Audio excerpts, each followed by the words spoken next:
सर्व अच्युत गोत्रे बंधू आणि भगिनी, त्याचप्रमाणे साधू संतांना दंडवत प्रणाम. आज आपण सत्संग नंबर 66 मध्ये प्रवेश करत आहोत. आजचा विषय अत्यंत महत्त्वाचा आहे, ज्याच्यासाठी परमेश्वराने सृष्टी निर्माण केली, ज्याच्यासाठी परमेश्वराने अवतार घेतला आणि ज्यासाठी आपण धार्मिकता करतो आहे. गेली 65 सत्संग आपण चिंतन करत आहे. त्याचा मूळ उद्देश जो आहे तो आजच्या सत्संगाचं चिंतन, त्यात आजच्या सत्संगाचा विषय आहे. परमेश्वर सृष्टी निर्माण करतात. सृष्टी निर्माण करून थांबत नाही, स्वतः अवतार घेतात. अवतार घेतल्यानंतर वाडोवाडी फिरतात. सर्वसामान्य अज्ञानी जीवाला आपली स्वतःची ओळख करून देतात. धर्माची संस्थापना करून धर्माचे तत्व, सिद्धांत, आचार, विचार प्रणाली अत्यंत सोप्या आणि सरळ भाषेत स्पष्ट व पारदर्शकपणे सांगतात, जेणेकरून ह्या जीव ह्या धर्माला लागेल, परमेश्वराच्या भक्तीला लागेल आणि ह्या भक्तीतून स्वतःचं जीवन मुक्त करून घेईन. परंतु जितक्या गोष्टी परमेश्वर करतात, त्या गोष्टीच्या पाठीमागं परमेश्वर ह्या जीवाकडून पण काही अपेक्षा करतात. आणि त्या अपेक्षेत हा जीव जर बसला तरच ह्या जीवाला स्वतःची मुक्ती करून घेता येईल. अन्यथा अनेक जन्म गेले, अनेक सृष्ट्या आपल्या गेलेल्या आहेत आणि ही जाण्याची शक्यता आहे, कारण संस्कार आपल्याला तेच लागलेले आहे. परंतु परमेश्वराची दया, माया, कृपा, करुणा ही अखंडितपणे ह्या जीवासाठी द्रवत असल्या कारणाने आपण पूर्वकर्मामध्ये कळत नकळत केलेल्या चांगल्या गोष्टी परमेश्वराने एकत्र करून अनेक जन्माचं जे प्रेझेंट आहे, गिफ्ट आहे, ते ह्या जन्मात आपल्याला परमेश्वराने दिलेलं आहे. ते म्हणजे बोध. बोध आणि बोधशक्ती परमेश्वराकडून आपल्याला भेटत असल्या कारणाने परमेश्वराने ते बोधाचं दातृत्व जर आपल्याला परमेश्वराने केलेलं आहे, परंतु ते बोध जे दातृत्व आहे ते आपण किती वाढवायचं, त्याचा कसा फायदा करून घ्यायचा, त्या बोधाच्या माध्यमातून परमेश्वर भक्ती आपण कशी करायची आणि त्या भक्तीतून परमेश्वर प्राप्त कसा करायचा, हे सर्वस्वी जीवाची स्वातंत्र्य आहे. या जीवाच्या स्वतंत्रतेला परमेश्वर कधीही हात लावत नाही. लीळाचरित्रामध्ये गेल्यानंतर अनेक सद्भक्तांच्या माध्यमातून, अनेक लीळांच्या माध्यमातून याचे प्रमाण आपल्याला सापडतील. आणि म्हणून जे जीव म्हणतात किंवा सांगतात किंवा विषय व्यवस्था करतात की मला करायचं तर आहे, पण मग परमेश्वर करून घेईल तर चांगलं होईल, ही जी विषय व्यवस्था आहे ती आपल्या कमकुवत विचाराची किंवा अन्यथा ज्ञानाची एक मानसिकता आहे, हे आपण समजून घेतलं पाहिजे. परमेश्वराने सृष्टी निर्माण केली. सृष्टी निर्माण केल्यानंतर मायाच्या तमयुगात खितपत पडून असलेले हे जीव या सृष्टीमध्ये आणले. ही सृष्टी चालवण्यासाठी साऱ्या देवतेला कामाला लावलं. स्वतः परमेश्वराने अवतार घेतला, तत्वज्ञान सांगितलं. नुसतं सांगितलंच नाही तर आचार करून दाखवला. परमेश्वराने ह्या जीवासाठी सर्व रस्ता मोकळा करून ठेवलेला आहे, मोकळा करून दाखवलेला आहे. परंतु त्या रस्त्याने जाण्याची तयारी आपली असली पाहिजे. परंतु ज्या जीवाला या धर्माची जाणीव होईल आणि त्या जाणीवेतून तो जीव स्वतःचं हित समजेल, ज्या जीवाला स्वतःचं हित जाणवेल, तोच या रस्त्यावरती चालण्याचा प्रयास करील, प्रयत्न करील. कारण हा रस्ता साधा सोपा नाही आहे, सरळ नाही आहे. परंतु परमेश्वराने तो अत्यंत सोपा करून टाकलेला आहे. परमेश्वर अवतार घेतात, स्वतःची ओळख करून देतात आणि ह्या ओळखीतून अत्यंत सोप्या सरळ भाषेमध्ये, स्पष्ट भाषेमध्ये, पारदर्शकपणे छोट्या छोट्या प्रसंगानुरूप परमेश्वराने हे तत्वज्ञान आपल्याला उलगडून दाखवलेलं आहे.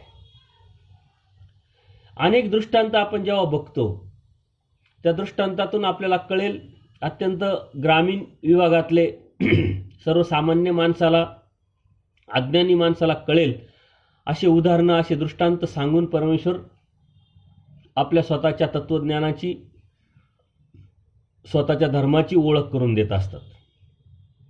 आणि इतकं सोपं सांगूनही जर आपल्याला कळत नसेल तर ती आपली योग्यता नाही असं आपण समजून घेतलं पाहिजे.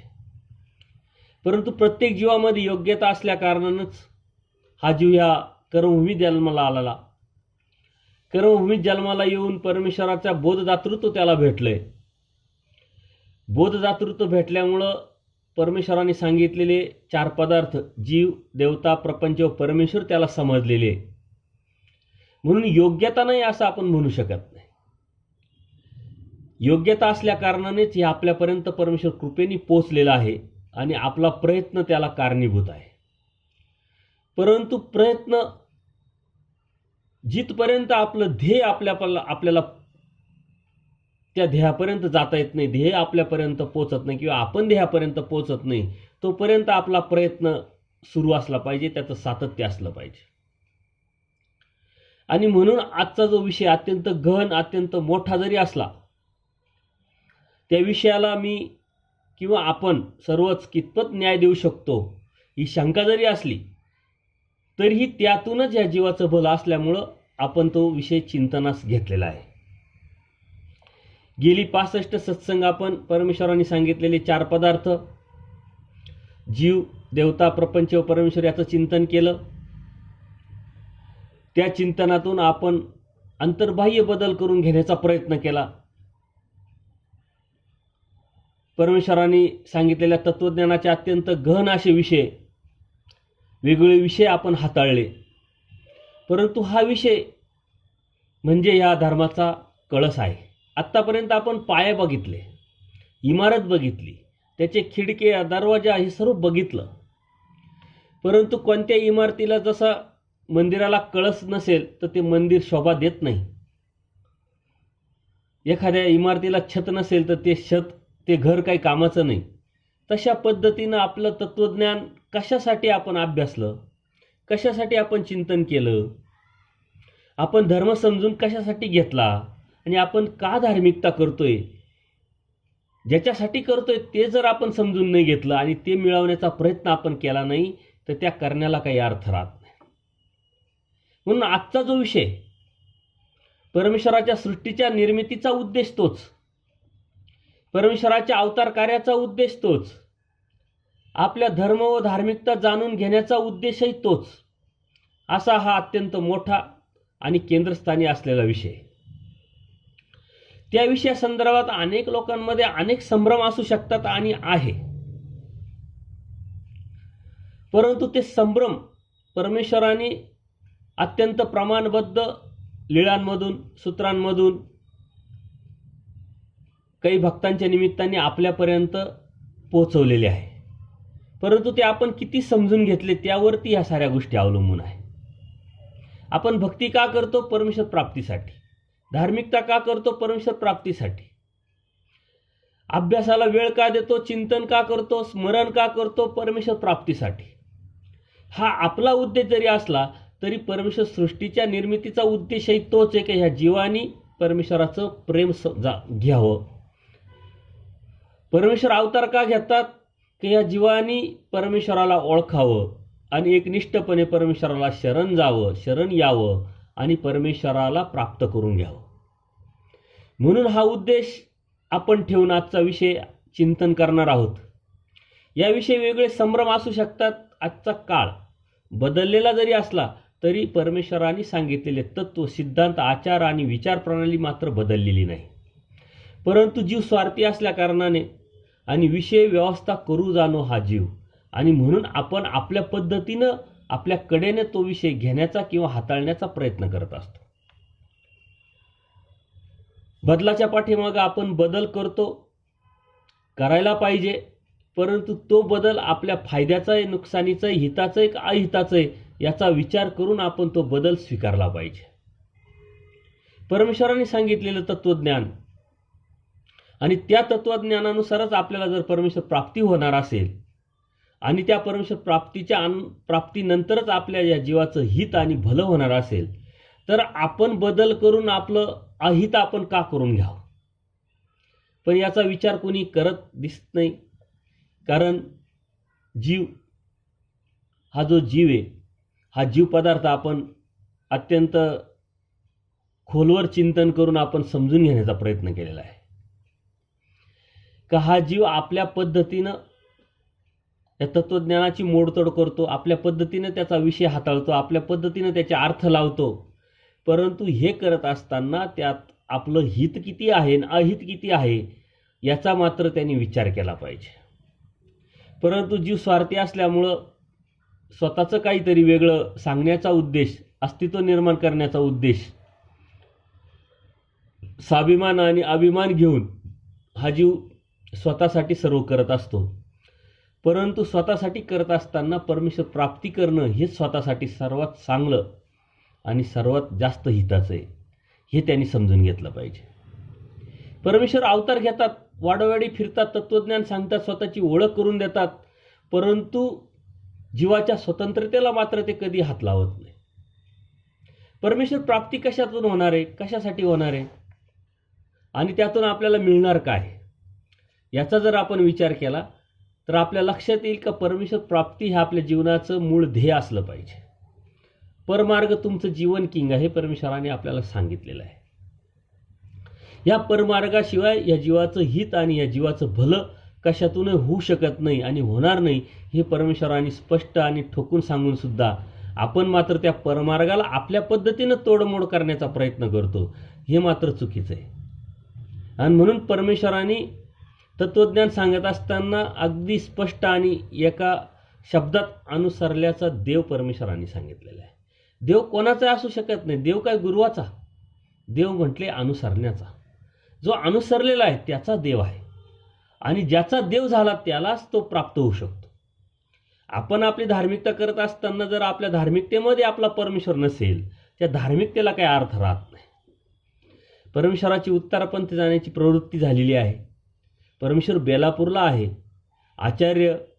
पूजनीय माईंभट समोर आहे आणि अचानक परमेश्वर आचार्यांना सांगतात की तुम्ही असन्निधानाचा आचार विचार पुसा.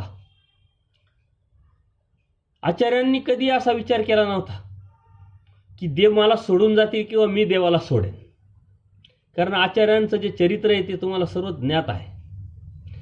एक जीवनामध्ये एकच चुकी त्यांनी केली, पण त्या चुकीचं प्रायचित्त त्यांनी 6 महिने परमेश्वराला दूर राहून केलं. त्यानंतर मात्र चुकूनही आचार्यांकडून चुकी झालेली दिसत नाही आणि म्हणून आचार्यांना एक आत्मविश्वास निर्माण झालेला आहे की परमेश्वर आपल्याला आता सोडून जाऊ शकत नाही किंवा मीही परमेश्वराला कधीच सोडू शकत नाही. परंतु अचानक परमेश्वराने घेतलेला पवित्रा आचार्यांच्या कानामध्ये अत्यंत गरम तेल टाकल्यासारखं त्यांना जाणवलं आणि ते ऐकण्याच्या मनस्थितीत नसताना स्पष्ट आणि पारदर्शकपणे परमेश्वराला सांगतात का देवाविन काही धर्म असू शकतो का. परंतु परमेश्वराला उत्तरापंथी जाण्याची प्रवृत्ती आहे आणि आचार्यांना आपल्यापर्यंत धर्म आणण्यासाठी आचार्यांना ठेवण्याची प्रवृत्ती आहे. आचार्यांवरती देवाचं प्रेम कमी होतं असं नव्हे, उलट मी तर म्हणेन आचार्यांवरती जेवढं प्रेम देवाचं होतं त्याच्यापेक्षा काहीतरी पटीनं तुमच्या आमच्यावरती परमेश्वराचं प्रेम आहे आणि म्हणून आचार्यांवरती अप्रत्यक्षरित्या परमेश्वराने अन्याय केला तो फक्त आपल्यासाठी. जर यदा कदाचित आचार्यांना देवानी पाठीमागं ठेवलं नसतं तर हा धर्म आपल्यापर्यंत पोहोचला असता की नाही ही शंका आहे आणि म्हणून आचार्यांना आपल्यापर्यंत धर्म पोहोचवण्यासाठी आचार्यांना परमेश्वरांनी थांबवलं आहे. ज्यावेळेस आचार्यांनी देवाला सांगितलं की देवाविन धर्म असू शकतो का, ते देवानी मान्य पण केलं की तुम्ही म्हणता ते तसंच आहे म्हटले. आणि मग पूजनीय माईम भटांच्या माध्यमातून परमेश्वराने असन्निधानाचा आचार आपल्याला आचार्यांच्या माध्यमातून आपल्याला सांगितलं, आपल्यापर्यंत पोहोचवला आहे. परंतु आचार्यांच्या चरित्राच्या संदर्भात जर आपण विचार केला, पूजनीय माई भटांच्या संदर्भात आपण विचार केला, पूजनीय तपस्विनी बाईसांच्या संदर्भात आपण विचार केला, असे अनेक भक्त की जे परमेश्वराला अनुसरले, त्यांच्या संदर्भात विचार केला तर परमेश्वर कधीही त्यांना म्हटले नाही की येता अनुसरा. तर परमेश्वराने तत्वज्ञान सांगितलंय, स्वतःची ओळख करून दिली, जीव, देवता, प्रपंच आणि परमेश्वर याची जाणीव करून दिलेली आहे. आणि बोध दिल्यानंतर त्यांना सांगितलंय का तुम्ही तुमच्या हिताचा निर्णय आता घ्या. आचार्यां ज्यावेळेस देवाची, परमेश्वराची 8 वेळा भेट झाली, या भेटीतून आचार्यांना बोध झालेला आहे. आणि बोध झाल्यानंतर पूर्वश्रमीचे जे दादोस आहे, आपली बहीण आहे, आपली आई आहे, महादाईसा, उमाईसा, यांच्याबरोबर देवापासून दूर जाण्याची वेळ येते. त्यावेळेस परमेश्वराच्या ठिकाणी राहण्याची तीव्र इच्छा असल्या कारणाने आणि परमेश्वराचा बोध आणि परमेश्वराची जाणीव झालेली असल्या कारणामुळे आचार्य त्यांना अत्यंत कुशलतेने जाऊ देतात. थोडं पुढं गेल्यानंतर परत परमेश्वराकडे येतात आणि परमेश्वराला सांगतात की मला तुमच्याजवळ राहायचं आहे. परमेश्वराने स्पष्ट सांगितलं आहे की ही काही धर्मशाळा नाही, कधी या कधी जा. जर तुम्हाला राहायचं असेल तर नीट विचार करा. जेव्हा मी सांगेल जा तेव्हाच तुम्हाला जाता येईल, आणि जोपर्यंत मी राहा म्हणेल तोपर्यंत तुम्हाला राहावं लागेल. नीट विचार करा. आचार्यांना प्रश्न पडला आहे, कारण आचार्यांनी ही मनाची तयारी केलेली नव्हती. आणि अचानक परमेश्वराने असा प्रश्न विचारल्यानंतर त्यांच्या मनात विचार वेगळे येतात. आपण घरी जावं तर संसार अनिष्ट सांगितला आहे, इथं राहावं तर घरची जबाबदारी आहे. ज्यावेळेस ते घरचा विचार करतात त्यावेळेस परमेश्वर त्यांना हाताने टिकली वाजवतात आणि सांगतात का नीट विचार करा, लवकर विचार करा, तुमची जे सोबती ते लांब जात आहे. आणि ज्यावेळेस ते परमेश्वराचा विचार करतात की आपण जर परमेश्वराकडे राहिलो तर आपल्या जीवाचं हित होईल, परमेश्वराने आपल्याला जे सांगितले ते आपल्याला करता येईल, आणि अनेक जन्म अनंत सृष्ट्या ज्या वाया गेलेल्या आहे तीच परत गत आपली होऊ नये असा विचार करत असताना परमेश्वर मात्र शांत बसतात, कारण त्यांना विचार करू द्यायचा आहे. आणि ह्या विचार करत असताना 2-3 वेळा परमेश्वराने नीट विचार करा, निका विचार करा असं स्पष्ट सांगितल्यानंतर आचार्यांनी स्पष्ट आणि निका विचार केलेला आहे. आणि तो स्पष्ट आणि निका जसा आचार्यांनी विचार केला तसाच आज आपल्याला विचार करायचा आहे. जर तसा स्पष्ट आणि निका विचार आपण नाही केला तर आपलेही अनंत जन्म वाया गेले, अनंत सृष्ट्या वाया गेल्या, तशाच आजही ही सृष्टी, हाही जन्म वाया जाईल. कारण परमेश्वराने अनुसरल्याचा देव सांगितला आहे, आणि म्हणून अनुसरल्यासाठी, अनुसरल्याच्या जीवासाठी हे सर्व तत्वज्ञान सांगितलं आहे. सर्व तत्वज्ञान बघा, लीळाचरित्रातली प्रत्येक लीळा अनुसरल्या जीवासाठी आहे, प्रत्येक सूत्र, प्रत्येक दृष्टांत अनुसरल्या जीवासाठी आहे. मग ननुसरल्यासाठी काय आहे? फक्त 2 सूत्र आहे. ननुसरते प्रमादीय बोलजे त्या सृष्टी शून्य होय. हे 2च सूत्र जे अनुसरत नाही त्यांच्यासाठी आहे. त्यांचा परत कुठेही कोणत्याही ठिकाणी उल्लेख येत नाही. आणि म्हणून याच्या व्यतिरिक्त 2 सूत्रांव्यतिरिक्त सर्व जे काही आहे ते परमेश्वराने अनुसरल्या जीवासाठी सांगितलं आहे. म्हणून अनुसरलेल्या जीवावरती त्या परमेश्वराचं किती प्रेम असू शकतं, किती प्रेम असेल याचा विचार आपण करू शकत नाही. आचार्यांना ते स्पष्ट आणि निका विचार करा म्हटल्यानंतर आचार्यांनी स्पष्ट आणि निका विचार केलेला आहे. आणि देवाला स्पष्ट सांगितले का देवा मी शपथ घेतो का तुम्ही सांगाल तेव्हाच जाईन, तुम्ही जोपर्यंत राहा म्हणताय तोपर्यंत राहीन. आणि मग देवाने स्पष्ट सांगितलंय घ्या मग सुपारी, घ्या शपथेची सुपारी. देवाच्या समोर आचार्यांनी शपथेची सुपारी ठेवलेली आहे, दंडोत घातलेले आहे आणि शपथ घेतलेली आहे का देवा आता मी तुमचा झालो, तुम्ही माझे व्हा.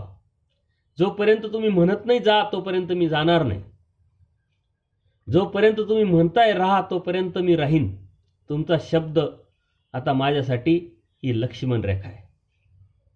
आणि त्यावेळेस आचार्यांनी निका विचार केला, स्पष्ट विचार केला, आणि म्हणून आपल्याला पूजनीय आचार्य भेटले. त्या आचार्यांच्या माध्यमातून परमेश्वराने आपल्यापर्यंत धर्म पोहोचवला. त्या आचार्यांना सुद्धा देवानी त्यांच्या स्वतंत्रतेला कधी धक्का दिला नाही, धक्का पोचवला नाही का तुम्हाला असंच करावं लागेल तसंच करावं लागेल. तत्त्वज्ञान सांगत गेले.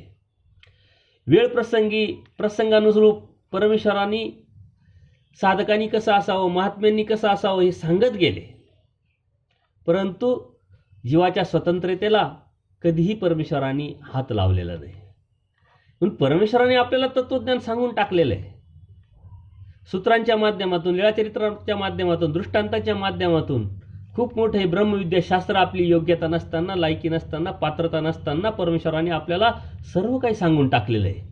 आता आपण घ्यायचंय, किती घ्यायचंय, कसं घ्यायचंय, त्यात आपलं कितपत हित आहे, आपलं कितपत भलं आहे आणि ते घेतल्याने आपलं काय होणार आहे याचा विचार करून आपण तो घेण्याचं आणि स्वीकारण्याचा प्रयत्न करायचा आहे किंवा घ्यायचं आहे.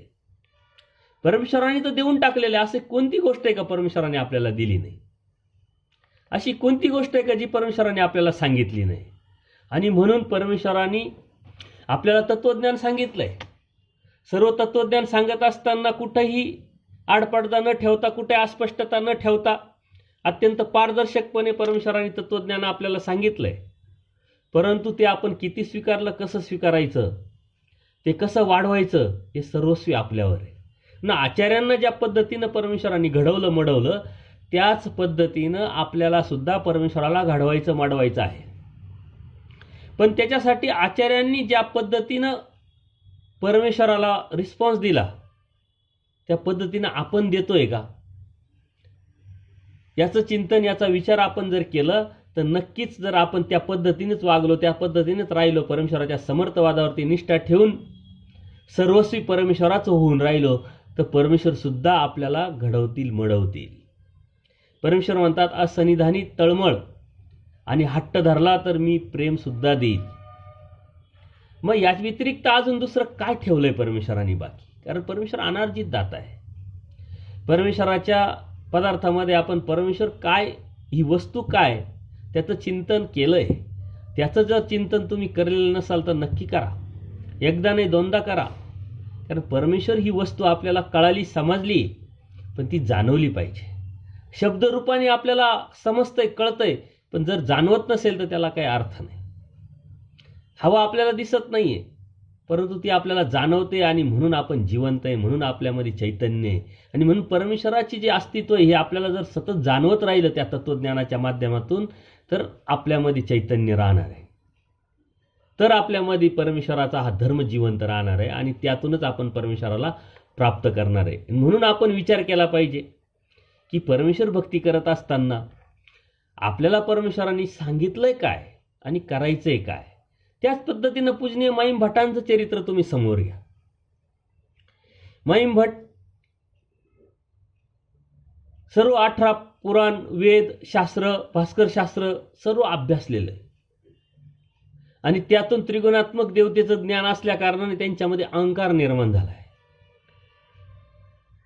गणपत आपयांच्या माध्यमातून निमित्तातून परमेश्वराची त्यांची डोमेग्राम येथे भेट होते आणि परमेश्वर त्यांना जीवदेवता, प्रपंच आणि परमेश्वर या 4 पदार्थाची ओळख करून देतात, जाणीव करून देतात. तुमचं तत्त्वज्ञान कसं त्रोटक आहे आणि छोटं आहे, त्यातून जीवाचं कसं हित होणार नाही आणि ब्रह्मविद्याशास्त्र हे परमेश्वराचं जे आहे त्यातून कसं जीवाचं हित होईल आणि परमेश्वर कोण याची ओळख करून दिल्यानंतर तुम्ही काय करायचं ते ठरवा. आणि ते पूजनीय माईम भट्टांनी स्वतः ठरवलेलं आहे, स्वतः निर्णय घेतलेला आहे की परमेश्वराने तर अनुसरल्याचा देव सांगितला आहे, मग आता आपण अनुसरलो पाहिजे. परंतु अनुसरायचं कसं, त्याच्या अडचणी काय, त्याला प्रॉब्लेम्स काय हे विचार करून, चिंतन करून कुशळतेने रुद्रपूरला श्री गोविंदप्रभू बाबांच्या सन्निधानात जाऊन ते अनुसरतात. आता हे अनुसरणाचे जे सोहळे आपण जर लीळाचरित्रात शोधण्याचा प्रयत्न केला तर ते कुठे भेटणार नाही. आजच्यासारखे कार्यक्रम, आजच्यासारखे भाषणं, आजच्यासारखे सर्व जे अवडंबर आहे ते आपल्याला कुठेही दिसणार नाही. आचार्यांचं अनुसरण एक सुपारी आणि शपथ. माईम भटांचं अनुसरण घरातून बाहेर पडले, त्याग केला आणि जे परमेश्वराने सांगितले ते करण्याचा प्रयत्न करणं आणि मग माईया जिंकला म्हणून पुढं सरकत राहणं हे आचार्यांनी, हे माईमभटांनी आपल्याला दाखवून दिलेलं आहे. माईमभट ज्यावेळेस आचार करायला सुरुवात करतात त्यावेळेस 60 भाज्या खाणारे श्रीमंत ब्राह्मण भिक्षेचं अन्न खाऊ शकत नाही. 1 दिवस 2 दिवस, परंतु तिसऱ्या दिवशी जेव्हा पोटात घास जातो तेव्हा ते स्वतःच मांडी थापडतात आणि माय्या जिंकला म्हणून म्हणतात. तेच माईमभट ज्यावेळेस रुद्धपूरला आचार करतात गोविंदप्रभू बाबांच्या ठिकाणी, त्यावेळेस एवढा मोठा ब्राह्मण आहे, दिवसा सोन्याचा व्यापार करतो आणि भिक्षा मागतो, तर हे भिक्षा तो खाऊ शकत नाही, खात नसेल असा विचार करून लोक त्यांना शिळे अन्न देत होते. परंतु माझ्या नशिबात हेच आहे असं म्हणून ज्यावेळेस ते घेतात खातात त्यावेळेस मात्र देवाला सुद्धा त्यांचा अभिमान वाटतो. ही स्वातंत्र्य त्यांनी निवडलेली होती, त्यांच्या निर्णयाने त्यांचं भलं झालेलं आहे, त्यांचं हित झालेलं आहे. तेच बाईसांच्या बाबतीत घ्या. बाईसांना देव म्हटले नाही की मी असा आहे तुम्ही तसे आणि तुम्ही अनुसरा. इथं जाणीव करून दिलेली, ओळख करून दिलेली, जी त्यांना ओळख करून दिली तीच आपल्याला दिलेली, जी त्यांना जाणीव करून दिली तीच आपल्याला जाणीव करून दिलेली. पण त्यांनी जे समजलं ते आपण समजतोय का याचा आपण विचार करा. शांताबाईसा कोणतं तत्त्वज्ञान त्यांना कळत होतं, कोणतं ज्ञान त्यांना होतं, कोणत्या गुरुकुलात गेले होते, कोणत्या मार्गात अभ्यास केला होता त्यांनी? काहीही नाही. संसारामध्ये व्यापलेले 2 मुली, एकीला आजार, एकीला टाकून दिलेलं, संसारात वैताग, आणि मग आता यांना घेऊन गोमती नदीला जावं, उडी मारावी आणि सर्वस्वाचा त्याग करावा अशा उद्देशाने सारंग पंडिताकडे येतात, स्वतःच्या भाच्याकडं, आणि आपली कैफियत सांगतात. पण सारंग पंडितांना परमेश्वराची जाणीव असल्यामुळं ते त्यांना सांगतात तुम्हाला जायचं तर जा, परंतु जाता जाता वेरूळला स्वामी श्री चक्रधरांची भेट घेऊन जा. शांताबाईसा तिथं येतात. देवाने त्यांचं जे पण अडचणी आहे त्या दूर केलेल्या आहे. मुलीला फेफरं येतं ते काढून टाकलंय, दुसरी मुलगी सासरी टाकून दिली तर ती सासरी पाठवलेली आहे. सर्व काही झाल्यानंतर देव तरी सांगतात का बाई तुम्ही द्वारावतीला जाण्यासाठी आले, तुम्ही जा द्वारावतीला. देव म्हटले नाही येता अनुसार आता आम्ही तुम्हाला एवढं दाखवलंय. पण आचार्यांनी जसा निर्णय स्वतः घेतला, पूजनीय माईमभटांनी निर्णय स्वतः घेतला, त्यांना तर ज्ञान होतं. बाईसा एक मार्गाच्या आचार्य होत्या, त्यांना ज्ञान होतं. शांताबाईसांना कोणत्याही प्रकारचं ज्ञान नव्हतं. आणि ज्ञान नसताना जे पाहिलं त्या पाहण्यातून परमेश्वराची त्यांनी ओळख आणि जाणीव करून घेतली आणि स्वतः निर्णय घेतला का तुमच्याच पायाशी आता आमची द्वारावती देवा, आम्हाला कुठे जायचं नाही. देवाने त्यांना खूप मोठं तत्वज्ञान नाही सांगितलं, देवाने त्यांनी ब्रह्मविद्या सांगितलंही नाही. देवाने फक्त 2-4 आचार सांगितला आणि तो शेवटपर्यंत शांताबाईसांनी पाळला. आणि त्याच शांताबाईसांच्या संदर्भात परमेश्वराने गौरवोद्गार काढले. आपल्याला परमेश्वराने 1237 सूत्र सांगितले,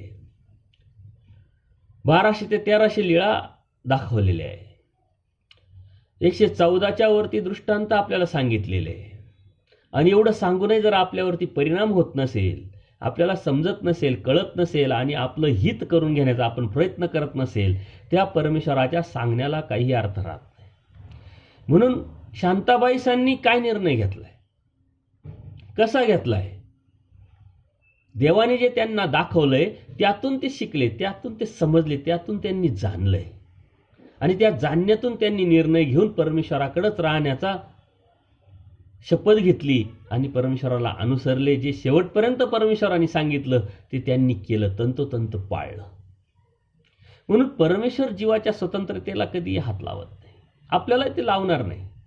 आपण अनुसरलं तर आपलं भलं होणार आहे, आपण नाही अनुसरलं तर आपलं नुकसान होणार आहे. म्हणून आपण आपला विचार करायचा. आपल्या डोक्यामध्ये अनेक गोष्टी राहतात का तो कधी अनुसरणार आहे, त्याचं काय चाललंय, तिचं काय चाललंय. ही जी विचारधारा आहे ही धर्माची नाही आहे. म्हणून जीव ह्या पदार्थ चिंतन करत असताना ह्या विषयावरती आपण खूप खोलवर चिंतन केलेलं आहे की आपली प्रवृत्ती कसली असली पाहिजे, तिच्यात बदल कसा असला पाहिजे, त्याच्यात आपण बदल कसा करून घेतला पाहिजे, माईन भटांमध्ये कसा बदल होत गेला, आचार्यांमध्ये कसा बदल होत गेला, आचार्य कोण होते पुरोश्रमीचे, बाईसा कोण होत्या पुरोश्रमीच्या, त्यांनी कसा बदल करून घेतला, औसा कोण होत्या पुरोश्रमी